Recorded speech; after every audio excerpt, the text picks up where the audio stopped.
देशका सम्पूर्ण तमाम नेपाली दाजुभाइ दिदीबहिनीहरू यो व्यवस्थाप्रति आक्रान्त छन्। देशले यो खालको चाहिँ एकदमै त्रासदीपूर्ण अवस्था भोगिरहँदा सरकार नै छ कि छैन भनेर सरकार टर्च बालेर खोज्नुपर्ने अवस्था पुगेको हुँदा अब साँच्चै नै आरपारको चाहिँ नि आन्दोलन गर्नुपर्छ भन्ने ढङ्गले अब राष्ट्रिय प्रजातन्त्र पार्टी अगाडि बढेको छ। प्रतिनिधि सभाको संसदको निर्वाचनमा सकुन्जेलसम्म मेहनत गरेर बहुमत सदस्य सिट लिएर आएर देशको संविधान परिवर्तन गराउने एउटा बाटो हामीले यसलाई पनि रोजिरहेका छौँ। आन्दोलन पहिलो प्राथमिकता हुनेछ। हामी आन्दोलनबाटै यो व्यवस्थाको जरो उखालेर फाल्नको लागि हामी लागिपर्छौँ। सर रविन्द्र मिश्रको कुरा छ, उहाँले समान हैसियत खोज्नु चाहिने विषय प्रसङ्गले अर्को अर्थमा नलियोस्, त्यो चाहिँ अलिकति त्यति सुहाउने कुरा होइन। एसपिपी भन्ने जुन सम्झौता 10 बुँदे सम्झौता छ, यो साँच्चै नै यो सम्झौता भयो भने योभन्दा ठुलो दुर्भाग्य, योभन्दा ठुलो रुनुपर्ने दिन अन्त खोज्न जानु पर्दैन। यो 10 बुँदे सहमति मान्यो भने त चाइनाले हामीलाई कुनै हालमा पनि हामीलाई उसले हेर्ने दृष्टिकोण नेगेटिभ हुन्छ नै। शेरबहादुर देउवाले प्रधान सेनापतिलाई लिएर गएर जुन पेन्टागनमा जुन त्यहाँको रक्षा मन्त्रालयको चाहिँ कर्मचारीसँग लगेर हस्ताक्षर गराउने जुन खालको सूचना बाहिर आएको छ, यो अत्यन्तै दुःखद छ। नेपाली सेनालाई राजनीतिभित्र हालेर नेपाली सेनाका सेनापति प्रधान सेनापतिले प्रधानमन्त्रीको चाहिँ नि अनुरोधलाई स्वीकारेर त्यो खालको हस्ताक्षर गर्छन् भने नेपाली सेनालाई पनि नेपाली जनताले प्रश्न उठाउने दिन आउँछ। अमेरिकाको बन्धक त बनाइसकेको छ, अझ नेपालको स्वाधीनतालाई बन्धक बनाउने काम हुँदैछ। हाम्रो दिन सकिएको अवस्था छ। हामी रुनु कराउनु बौलाउनु बाहेक अरू उपाय छैन।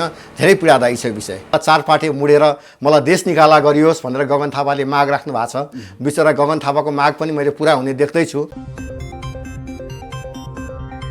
दर्शकबिन्दहरू, यति बेला हामीसँग कुराकानी गर्नको लागि राष्ट्रिय प्रजातन्त्र पार्टीका पूर्व केन्द्रीय सदस्य रामेश्वर थापाजी हुनुहुन्छ। पछिल्लो समसामयिक घटनामा केन्द्रित रहेर आज हामी उहाँसँग कुराकानी गर्नेछौँ। स्वागत छ सर यहाँलाई इन्द्रेणी खबरमा। धन्यवाद। आज असार 1 गते राष्ट्रिय प्रजातन्त्र पार्टीलाई विगत लामो समयदेखि चाहिँ राष्ट्रिय प्रजातन्त्र पार्टी सडकमा आएन। सडकमा यसले जनजीविकाको सवालमा यसले बोकेका मूल एजेन्डा राष्ट्रस्थाको विषयमा, धर्मनिरपेक्षताको विषयमा, सङ्घीयताको विषयमा चाहिँ आवाज उठाएन भनेर जुन किसिमको दबाब हुँदै आइरहेको थियो, आज असार 1 गते चाहिँ देशैभरि 77वटा जिल्लामा यो राष्ट्रस्था पुनर्स्थापना, सङ्घीयता खारेजी, भ्रष्टाचार नियन्त्रण लगायतका माग राखेर चाहिँ जुन कार्यक्रम आयोजना गरेको छ, आज कार्यक्रमको बारेमा चाहिँ बताइदिनुहोस्। कसरी कार्यक्रम हुँदैछ? आज कार्यक्रम बडा भव्यताका साथ सम्पन्न हुँदैछ। देशका सम्पूर्ण तमाम नेपाली दाजुभाइ दिदीबहिनीहरू यो व्यवस्थाप्रति आक्रान्त छन्। किसानको एउटा चाहिँ नि एउटा मानो रोपेर मुरी फलाउने समय आज असारको 1 गते तपाईँ र म बिच यो संसारका माध्यममा जोडिएको अवसर छ। तपाईँलाई म धन्यवाद पनि दिन चाहन्छु। किसानहरू खेतमा छन्, धान रोप्ने बेला छ, मल पाएको अवस्था छैन। महँगीको बारेमा कुनै लेखाजोखा छैन। तपाईँ पनि त्यस विषयमा अनभिज्ञ हुनुहुन्न। भ्रष्टाचारको विषयमा सायदै अब नेपालले संसारलाई जितिसक्यो। यो खालको विकृति विसङ्गति व्यथिति भइरहँदा, यो खालको चाहिँ नि किसानले मल नपाइरहँदा, बच्चाले कापी कलम किनेर पढ्न नपाइरहँदा, देशले यो खालको चाहिँ एकदमै त्रासदीपूर्ण अवस्था भोगिरहँदा सरकार नै छ कि छैन भनेर सरकार टर्च बालेर खोज्नुपर्ने अवस्था पुगेको हुँदा आज देशको 77 जिल्लामा राष्ट्रिय प्रजातन्त्र पार्टीको आह्वानमा महँगी, भ्रष्टाचार, यो विकृति विसङ्गति र यो विशेष गरी एमसिसी सम्झौताले को पनि त्यसको पनि एउटा विरुद्धमा अहिले कार्यक्रम सिडिओ कार्यालयमा ज्ञापन पत्र बुझाउँदै सिडिओ कार्यालयमा घेराउ गरेर त्यहाँ चाहिँ कार्यक्रम गर्ने अहिले भर्खरै 12 बजे हाम्रो त्यो कार्यक्रम छ। अब यसभन्दा अगाडि पनि यस किसिमको कार्यक्रम राष्ट्रिय प्रजातन्त्र पार्टीले नगरेको होइन। यसभन्दा अगाडि करिब 1 वर्ष अगाडि पनि राष्ट्रस्था पुनर्स्थापना, सङ्घीयता खारेजी, धर्मनिरपेक्षताको खारेजी लगायतका विषयको माग राखेर चाहिँ प्रधानमन्त्रीलाई ज्ञापन पत्र बुझाएकै हो। अब यो कार्यक्रममा मात्रै सीमित हुन्छ अथवा चाहिँ तपाईँहरू जुन बाहिर भनिएको छ नि राष्ट्रिय प्रजातन्त्र पार्टी अब दायाँ बायाँ नभनिकन सडकमा आउनुपर्छ, सडकको नेतृत्व गर्नुपर्छ भनेर आवाज उठिरहँदाखेरि यो अहिलेको कार्यक्रम पनि तपाईँहरूको औपचारिकताका लागि मात्रै हुनेछ अथवा चाहिँ यसले थप कार्यक्रमहरू तय गर्नेछ?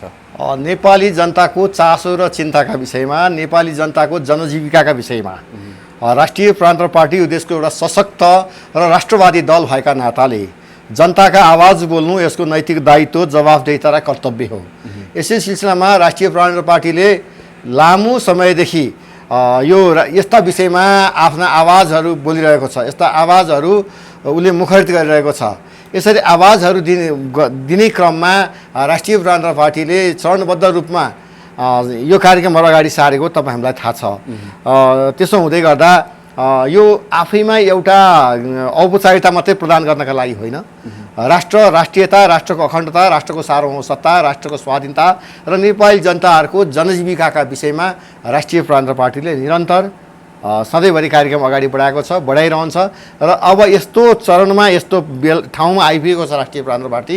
अब साँच्चै नै आरपारको चाहिँ नि आन्दोलन गर्नुपर्छ भन्ने ढङ्गले अब राष्ट्रिय प्रजातन्त्र पार्टी अगाडि बढेको छ। आज असार 1 गतेको दिन यो सुरुवाती दिन हो। अब संसदीय निर्वाचन लगभग कार्तिक मङ्सिरमा हुने लगभग तय भइसकेको अवस्था छ। यो बिचमा संसदीय निर्वाचन विगतमा स्थानीय निकायको निर्वाचन जस्तै संसदीय निर्वाचन तपाईँहरूको टार्गेट हुनेछ अथवा चाहिँ सडक सङ्घर्ष जनजीविकाको सवालमा चाहिँ राष्ट्रिय प्रजातन्त्र पार्टी बोल्नेछ अबका दिनमा? तपाईँले धेरै महत्त्वपूर्ण प्रश्न राख्नु भएको छ।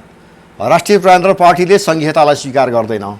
यो संघीयता महँगो हो, यो प्रदेश सरकार महँगो हो। संघीयता स्वीकार्दैन भनिरहँदाखेरि राष्ट्रिय प्रजातन्त्र पार्टी आफै पनि संघीयताको संरचनामा अगाडि बढिरहेको छ। प्रदेश 7वटा प्रदेशमा आफ्नो संरचना विस्तार गरिसकेको छ। म त्यही कुरा तपाईँलाई जोड्न खोज्छु। ढुलमुले प्रवृत्ति चाहिँ राष्ट्रिय प्रजातन्त्र पार्टीको किन? त्यही कुरा तपाईँलाई म एकदमै जोड्न खोज्दैछु। संघीयतालाई स्वीकार गर्दैन, संघीयता महँगो भयो, प्रदेश सरकार पाल्न नेपाली जनतालाई गाह्रो भयो, त्यसैले प्रदेश सरकारको खारेजी राष्ट्रिय प्रजातन्त्र पार्टीको मुद्दा हो। यद्यपि 6 महिना पछाडि सङ्घ र प्रदेशको निर्वाचन हुँदैछ। यसै अर्थमा तपाईँलाई मैले भन्न खोजेको कुरा के हो भने सङ्घको प्रतिनिधि सभा संसदको निर्वाचनका लागि राष्ट्रिय प्रजातन्त्र पार्टीले महत्त्वका साथ हेर्छ। प्रदेशको निर्वाचनका लागि खासै यसलाई अर्थपूर्ण रूपमा हेरिनु हुँदैन र भन्नु नै पर्दा राष्ट्रिय प्रजातन्त्र पार्टीले यो प्रदेश सभाको निर्वाचनलाई यसको बहिष्कार गर्नुपर्छ र यसलाई चाहिँ नि सहभागिता नै जनाउनु हुँदैन भन्ने मान्यता राख्ने मान्छे म। तर जनाउँदैछ। तब यो विषयमा म राष्ट्रिय प्रजातन्त्र पार्टीका अघिल्लो पङ्क्तिमा बस्ने अलिकति उच्च कार्य सम्पादन समितिमा बस्ने पार्टी पङ्क्तिका साथीहरूलाई, नेतृत्वका साथीहरूलाई यो तपाईँको संसारका माध्यमबाट, मिडियाका माध्यमबाट मौका अवसर मिल्यो भने पार्टी केन्द्रीय समितिका तर्फबाट यो कुराहरू हामी आवाज बुलन्द गर्छौँ र प्रदेश सभाको निर्वाचनलाई महत्त्वका साथ दिइँदैन भनेर तपाईँलाई मैले प्रश्न गर्न खोजेको हो।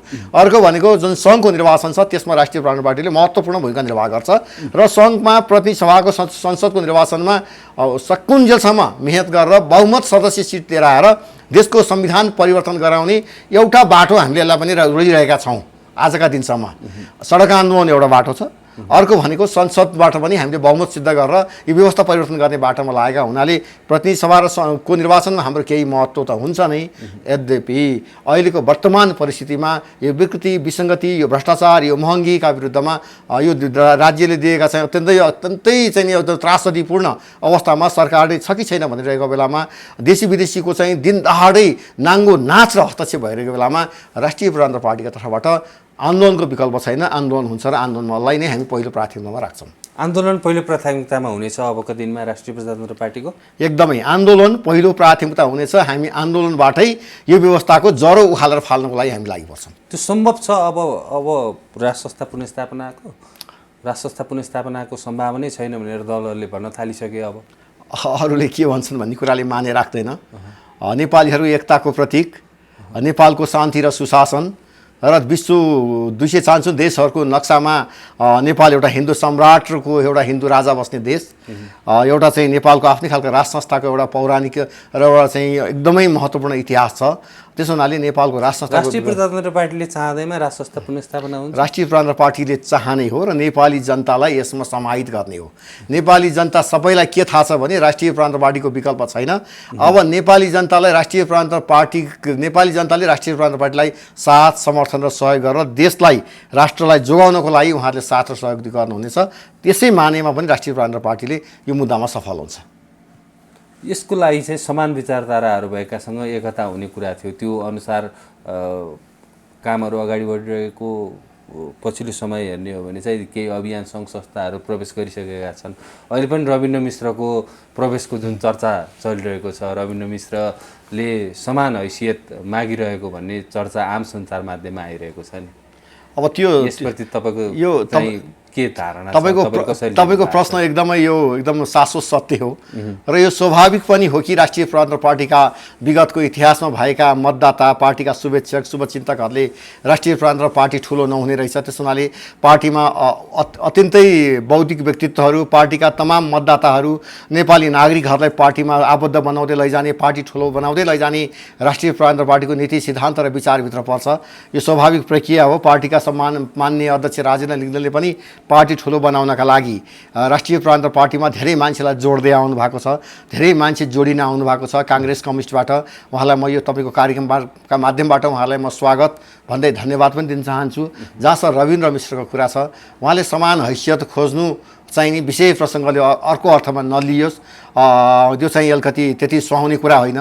त्यो चाहिँ त्यति उहाँलाई तुरुन्तै अहिलेको निर्वाचित महाधिवेशनबाट निर्वाचित पार्टी अध्यक्ष माननीय राजेन्द्र लिङ्गदेनको बराबरीमा उहाँ रहने कुरा त यो कल्पनाभन्दा बाहिरको कुरा हो। यद्यपि पार्टीमा उहाँ जोडिन चाहनुहुन्छ भने पार्टीले आवश्यकता प्राथमिकताका आधारमा उहाँको इज्जत र गरिमालाई पनि जोगिने, बचाउने गरी, पार्टीलाई ठुलो बनाउने गरी साझा विवेकशील पार्टीका तमाम माथिल्लो तहदेखि तल्लो कार्यकर्तासँगलाई समेट्न सक्ने उहाँले सामर्थ्य राख्नुभयो भने पार्टीलाई उहाँलाई महत्त्वपूर्ण पदसहितको उहाँलाई पार्टीमा मिलान गर्ने कुरामा शङ्का गर्न सकिन्न। त्यो स्वागतयोग्य कुरा पनि हो।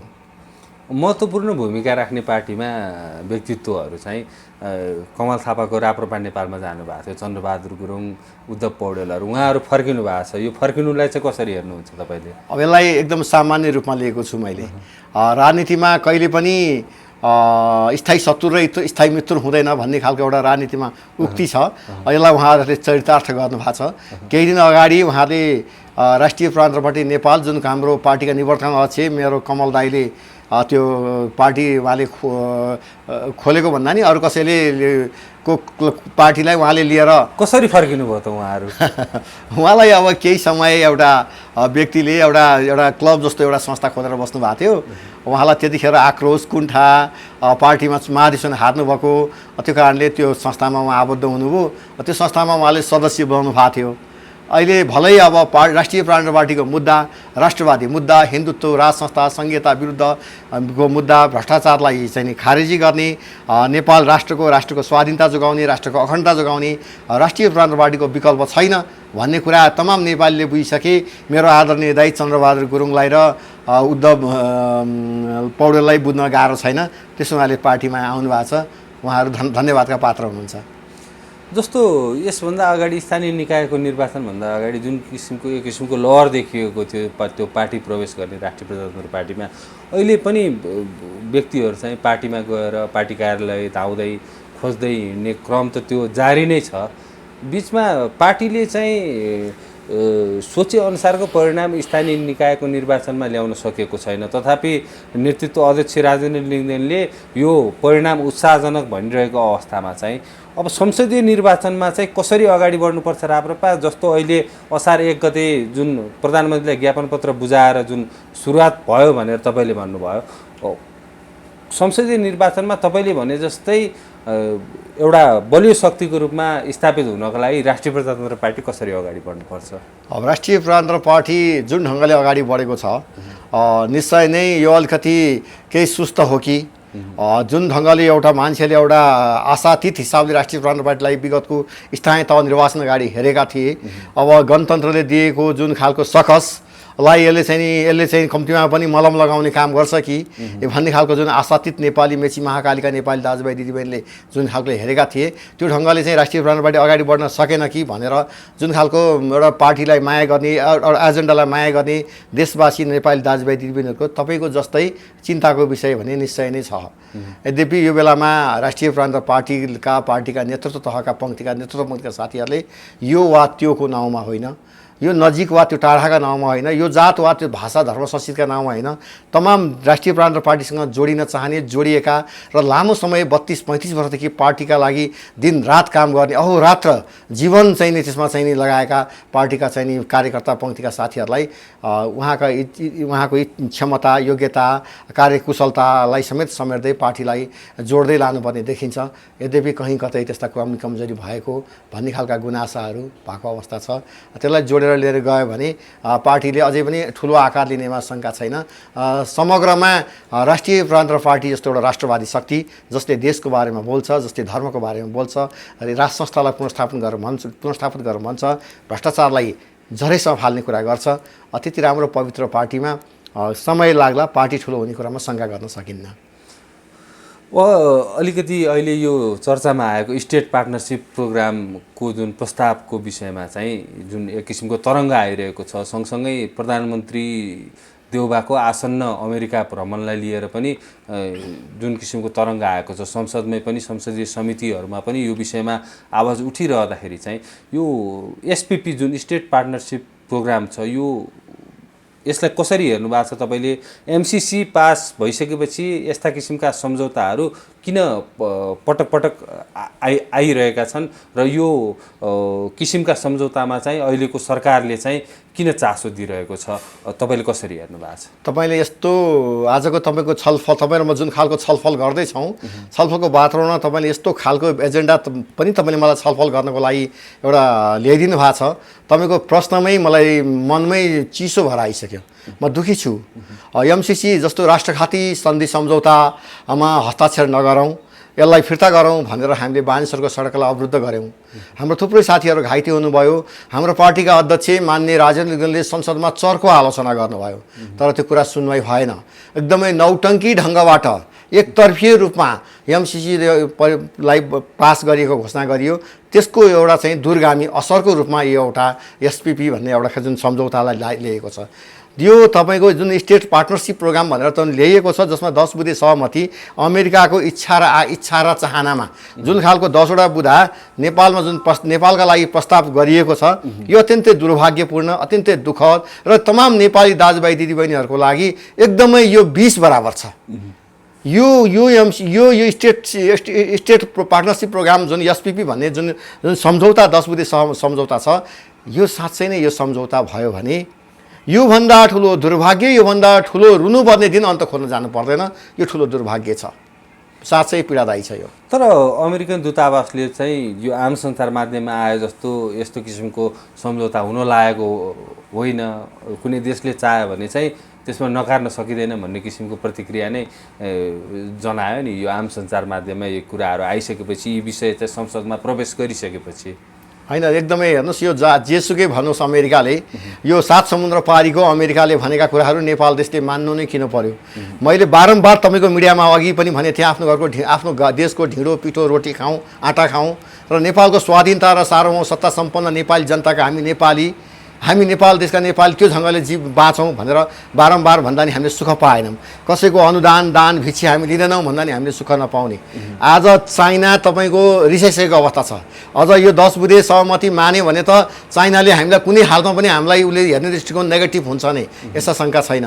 अमेरिकाको पेन्टागन रक्षा मन्त्रालयबाट जुन खालको एसपिपी 10 बुँदे सहमति सम्झौता नेपाललाई पठाएको छ, नेपालबाट नेपालको शान्ति सुरक्षाको जिम्मा लिएको नेपाली सेनाको चिफ प्रधान सेनापतिलाई लगेर शेरबहादुर देउवाले प्रधान सेनापतिले हस्ताक्षर गर्ने गरी नेपालको रक्षाको हस्ताक्षर गर्ने गरी अमेरिकामा लगेर हस्ताक्षर गर्ने गरी नेपाल देशका प्रधानमन्त्री शेरबहादुर देउवाले प्रधान सेनापतिलाई लिएर गएर जुन पेन्टागनमा जुन त्यहाँको रक्षा मन्त्रालयको चाहिँ कर्मचारीसँग लगेर हस्ताक्षर गराउने जुन खालको सूचना बाहिर आएको छ, यो अत्यन्तै दुःखद छ।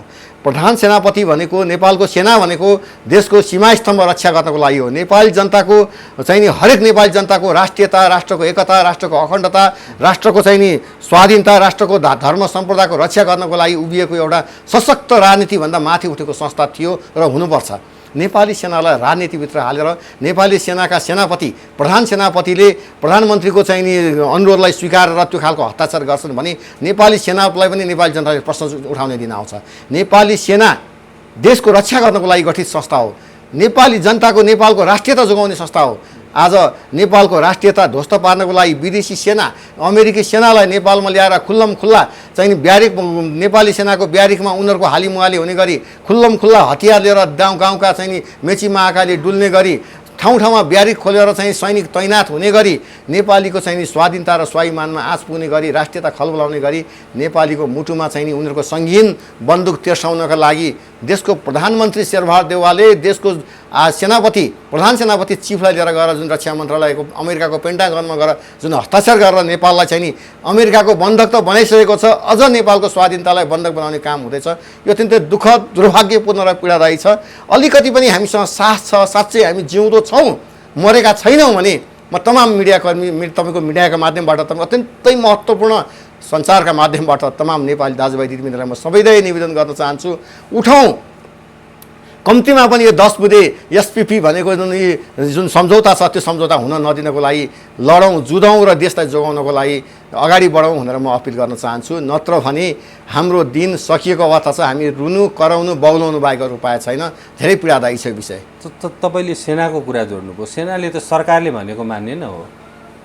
तपाईँको नेपाली सेना आएको छ अहिले। नेपाली सेना भनेको यस्तो एउटा संस्था हो, त्यो त राजनीतिभन्दा माथि उठ्नुपर्छ। अहिलेको व्यवस्थाले उसलाई बाँध्यो होला।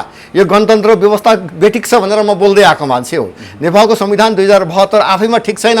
यो संविधान संशोधन गर्नुपर्छ। यो संविधानमा आलोचनात्मक समर्थन मात्रै हो भनेर म बोल्दै आएको मान्छे हो।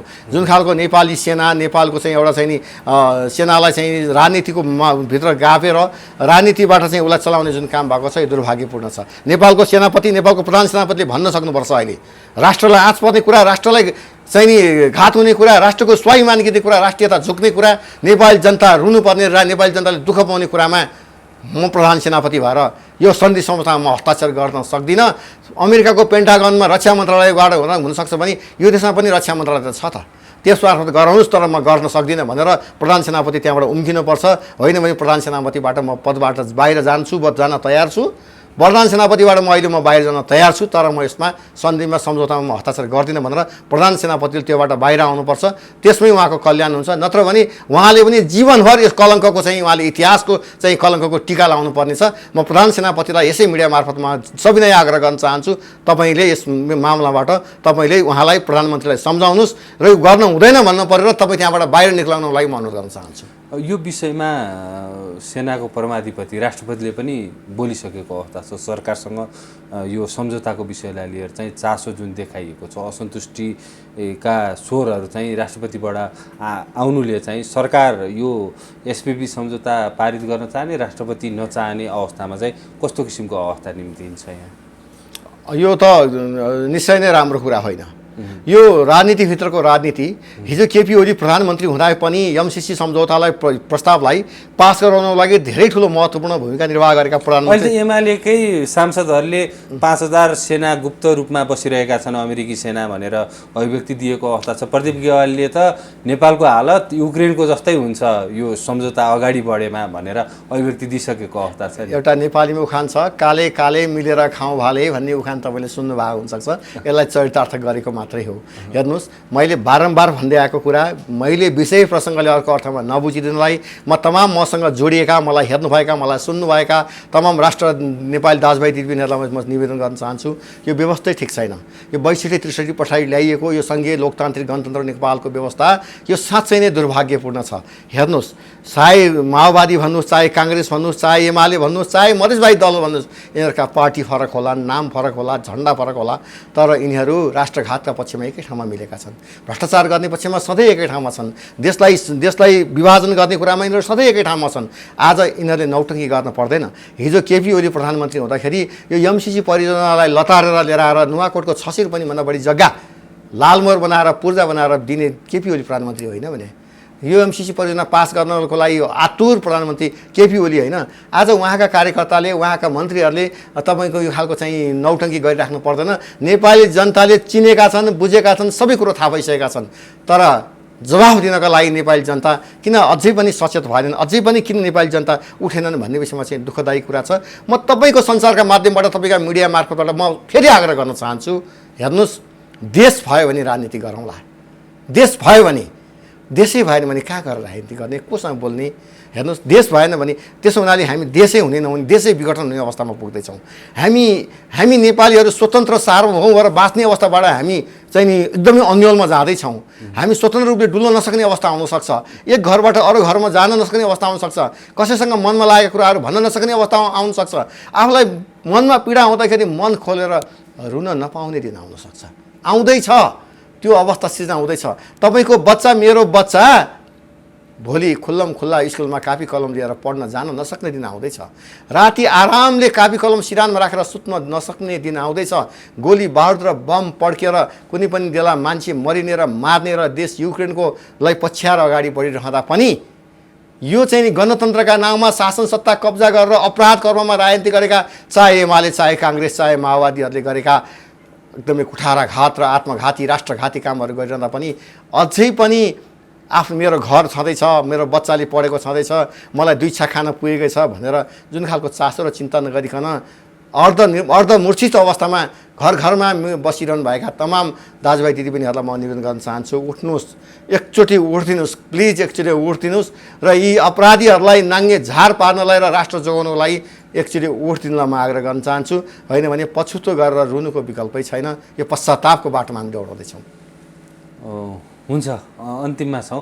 अब यस्ता किसिमका सम्झौताहरू बारम्बार किसिमका आइरहन्छन्। तपाईँले आफैले पनि जोड्नुभयो, यी सम्झौताहरू नआउनको लागि नेपाल देशलाई चाहिँ बचाउनको लागि चाहिँ यो व्यवस्थै अन्त्य गर्नुपर्छ भनेर भन्नुभयो। यो व्यवस्था चाहिँ कसरी अन्त्य गर्न सक्नुहुन्छ तपाईँले अहिलेको अवस्थामा? यो व्यवस्था त 15 वर्ष 16 वर्षको अवस्थामा चाहिँ अगाडि बढिसक्यो, निर्वाचनहरू भइरहेका छन्, संस्थागत हुँदै गइरहेको छ यो व्यवस्था कसरी अन्त्य गर्न सक्नुहुन्छ अहिलेको परिवेशमा तपाईँ? अब नेपाली जनताको चाहना र इच्छामा चाहिँ नै देश चल्ने हो, यसमा शङ्का छैन। नेपाली जनताले चाहेनन् भने यो व्यवस्था भोलि नै जान्छ, कुनै शङ्का छैन। हेर्नुहोस्, देशको अत्यन्तै महत्त्वपूर्ण शक्ति तपाईँ संसार जगतका अभिन्न मित्र हुनुहुन्छ, राष्ट्रले चौथो शक्तिको रूपमा लिएको छ। तपाईँ सञ्चारकर्मी मित्रहरूले मात्रै तपाईँ 24 घण्टा यो व्यवस्थाको विरुद्धमा सबै साथीहरू लाग्दिनु भयो नि। अहिले तपाईँसँग कुरा गर्दै गरेको 10-11 बजेको समय 11 बजेको समय छ, भोलि 12 बजे यो व्यवस्था गएन भने मलाई भन्नु होला। तपाईँहरू त्यति शक्तिशाली हुनुहुन्छ। तर यो चासो र चिन्ताको विषय भनेको थोरै मेरो र तपाईँ दुईजनाको मात्रै होइन, सिङ्गो देशवासी तमाम नेपाली दाजुभाइ दिदीबहिनीहरूको चासो र चिन्ताको विषय हो। त्यसको लागि सबैले एकै ठाउँमा जोडिनुको विकल्प छैन। राजा आउँदैमा चाहिँ राज संस्था पुनर्स्थापना हुँदैमा यस्ता किसिमका सन्धि सम्झौताहरू नहुने हो? तपाईँको प्रश्नमा ठ्याक्कै टु बी पोइन्ट त्यो ठ्याक्कै नहुने भन्दा पनि जुन खालको व्यवस्था यो 12-15 वर्षको व्यवस्थाले देशलाई अत्यन्तै छाडातन्त्रमा लगेको छ, देशमा अनुशासन हराएको छ, धर्म हराएको छ, भ्रष्टाचारले एकदमै उन्मुक्ति पाएको छ, मात्रै ठुल्ठुला पाखुरा हुने र शक्ति हुनेले गरी खाने देश भएको छ र असल मान्छेहरू धार्मिक मान्छेहरू सामाजिक मान्छेहरू पलायन हुँदै गएको अवस्था छ। जहाँ अपराध कर्म भयो त्यो एकदमै ठुलो बलियो र शक्तिशाली हुँदै गएको देखाएको छ। हाम्रो नाङ्गो आँखाले हेर्दाखेरि देखिन्छ जो मान्छेहरू एकदमै राम्रा मान्छेहरू कमजोर हुँदै एकदमै अलमलमा परेको अवस्था छ। यो खालको अनुशासन हराएको देशमा राजा आउँदैमा तुरुन्तै त्यो खालको फुमन्तर हुन्छ भनेर तपाईँले मैले भन्न खोजेको चाहिँ होइन। यद्यपि साँचो र सत्य र शाश्वत कुरा चाहिँ के हो भने राजाले राष्ट्रघाती सन्धि सम्झौतामा हस्ताक्षर गर्दैनन्। राजाले आफ्नो देशलो आफ्नो चाहिँ प्रिय नेपाली दाजुभाइ दिदीबहिनीहरूलाई पर्ने मुटुमा काँडा रोपिने पीडा हुने कामहरू राजाले गर्दैनन्। यो इतिहास साक्षी छ, त्यो लेखेर राख्नुहोस्। राजा हुनुभयो भने यो खालको सन्धि सम्झौता हुँदैन, यो पक्का हुँदैन। म तपाईँलाई ठोक्क गरेर भन्न सक्छु। हुन्छ, केही भन्न चाहनुहुन्छ अन्तिममा? अन्तिममा आज असार 1 गतेको दिन छ। भनिन्छ मानव रोपेर मुरी उमार्ने, हामी कृषि प्रधान देश भनेर पनि भनिन्छ। अब हुन त अहिले सबै कङ्क्रिटको सहर बनेको छ, जम्मै चाहिँ वातावरण अत्यन्तै पल्युसन बन्दै जाने, कङ्क्रिटको सहर बन्दैछ, उत्पादन एकदमै घटेर गएको छ, अर्थतन्त्र एकदमै धराशायीमा फसेको छ। नेपाल देशका सरकारमा बसेका नेताहरू, मन्त्रीहरू, सरकारहरू विदेशी दिउँला र हात थापेर मागेर खाउँला र खाएका मागेका कुराहरूमा पनि कति म कमिसन खाएर कति दिने भन्ने खालकोमा दौडेका छन्। उदाहरणको लागि मेरो मित्र गगन थापा काठमाडौँकै मान्य संसदले भन्नुभएको छ, तपाईँलाई म सम्झाउन चाहन्छु, यदि एमसिसी परियोजनाले कुनै पनि सेना काठमाडौँ भित्रिए भने त्यसको चाहिँ नि मलाई 4 पाटे मुडेर मलाई देश निकाला गरियोस् भनेर गगन थापाले माग राख्नु भएको छ। बिचरा गगन थापाको माग पनि मैले पुरा हुने देख्दैछु। मलाई दुःख छ, गगन थापाको माग नेपाली जनताले पुरा गरेको मैले देख्नु पर्दा मेरो गगन थापा मित्रलाई त्यो गरिरहँदा मलाई पनि कस्तो असहज होला। मलाई त्यो पीडा छ, त्यो गगन थापालाई त्यो 4 पाटे मुडेर मेरो दाजुभाइ दिदीबहिनीले निकाल्दै गरेको मैले त्यो दृश्य देख्न नपरोस्। यही कुराहरूलाई सारा कुराहरूलाई ध्यान दिएर आज असारका महिनामा 1 गते तपाईँ र म जोडिएका छौँ। तपाईँलाई म धन्यवाद दिन चाहन्छु। हेर्नुहोस्, मानव रोपेर मुरी फलाउने समयमा किसानले मल पाएको छैन, मलै नभइकन किसानहरू खेतमा धान रोप्दै हुनुहुन्छ। यदि कि सरकारले मलको व्यवस्था गर्नु सरकारको नैतिक दायित्व होइन र, सरकारको जवाफदेहिता र जिम्मेवारी होइन र? प्रति जमिन जग्गामा बाँझोपन राख्यो भने कारवाही गर्छु भनेर सरकारले ठुल्ठुला अक्षरमा नोटिस जाहेर गर्छ र म किसानी काम गर्छु, धान रोपेर अन्न बाली फलाउँछु भनेर किसान भनिरहँदा किसानहरू हिलो धुलोमा खेलिरहँदा सरकारले मल दिन सकेको अवस्था छैन, बच्चाले कापी कलम पाएको अवस्था छैन, मेडिकलमा औषधि पाएको अवस्था छैन, महँगीले यति ठुलो फड्को मारिसक्यो, न पेट्रोल किन्न सकिन्छ, न डिजल किन्न सकिन्छ, न कुनै उपभोग्य सामान किन्न सकिन्छ। यो खालको त्रासदी र त्राहीपूर्ण ढङ्गले सरकार हो कि के हो, त्यो ठेकदार भन्छु म, त्यो सरकार होइन, सरकार भन्दा पनि केही निश्चित समयको लागि ठेकापट्टा पाएको एउटा मापसे सरकारमा चाहिँ सरकार छ। यो सरकार, यस्तो सरकार भएको देशमा म तमाम दाजुभाइ दिदीबहिनीहरूलाई अलिकति थोरै मात्र पनि देशको माया छ र आफ्नो परिवारजनको भविष्यको सुनिश्चित गर्ने एउटा अभिलाषा र जिम्मेवारी, मेरो दायित्व र जिम्मेवारी हो भन्ने लाग्छ भने, र मेरो आमा र मेरो दिदीबहिनी र मेरो शाखा सन्तानको भविष्य मैले प्रति मेरो जिम्मेवारी छ भन्ने लाग्छ भने उठ्नुहोस् एकचोटि। अब कोठामा टिभी हेरेर मात्रै नबस्नुहोस्। कुनै मान्छेहरू कोही मिटिङमा हुनुहुन्छ भने, कोही चिया पसलमा हुनुहुन्छ भने, कोही केही खेलकुदमा बसिराख्नु भएको छ भने एकचोटि सबै नेपाली दाजुभाइ दिदीबहिनीहरूलाई म आग्रह, अनुरोध र निवेदन गर्न चाहन्छु, एकचोटि अब उठिदिनुहोस्। देश र देशको रक्षाको लागि उठ्दिनको लागि म आग्रह गर्न चाहन्छु। मैले यो कुरा भन्नुहोला राष्ट्रिय प्रजातन्त्र पार्टीको कार्यकर्ता भएर बोलिरह्यो भन्ने कुरा मात्रै नबुझिकन एउटा राष्ट्रवादी, देशलाई माया गर्ने धार्मिक सामाजिक अभियन्ता पनि हो भन्ने कुरा बुझेर तपाईँले साथ र सहयोग गरिदिन म अनुरोध गर्न चाहन्छु। र यो मिडियाका माध्यमबाट तपाईँले जुन इन्द्रेणी खबरका माध्यमबाट तपाईँले जुन खालको एउटा महत्त्वपूर्ण देशका लागि तपाईँले धेरै ठुलो महत्त्वपूर्ण काम गर्नुभएको छ, तपाईँको कामलाई सधन्यवाद दिँदै तपाईँको कामलाई निरन्तरताका लागि समेत धन्यवाद दिन चाहन्छु। हस्, धेरै धेरै धन्यवाद। हस्, धन्यवाद।